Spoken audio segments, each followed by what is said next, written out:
Some people get very annoyed when they hear the Elul speeches, the Elul fiery talks, the screaming of Elul, and some people love them. What's the difference? The difference is that some people, when they hear about how everything that happened last year was because of last year's Rosh Hashanah, all the bad things that happened, all the people that died, all the tragedies, all the difficulties, if only we would have prayed harder, then we would have been able to do much better. And there's a lot of guilt, a lot of feeling like I messed up, I failed, I didn't pray hard enough, I didn't watch my eyes good enough, I didn't give enough tzedakah, I didn't do proper teshuvah. Or you could look at it in a totally different way. It's a very empowering concept to consider, because if everything that happened last year, all the good and the blessing and the curses and the difficulties, all that happened over the last year was decided by 1 second of the blowing of the shofar, so that means to say that I have another opportunity like that coming up now. And I have 40 days to prepare myself, and I know exactly what I need to do from now till that moment of the shofar, from now to the moment of the ne'ilah, and that is 3 things: teshuvah, tefillah, and tzedakah. When a person knows what he has to do, and he knows that everything that was last year, the power of that moment, he knows the power of the upcoming 40 days. That's a lot of power.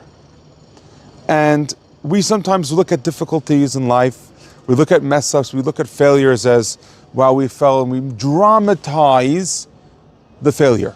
We dramatize the feeling sometimes that, something also about our responses to other people. We dramatize and feel bad. Oh, the person, bad. Oh my gosh, it's so sad that this thing happened. You could look at it a different way. You could look at it as something that you failed, but you fell forward. You take the difficulty that you went through, and you say, okay, what do I do with this? How do I take this and become more responsible to make sure that I'm more empowered going forward? I'm smarter now. I know better how to take on the next situations. I know better how to manage my risks.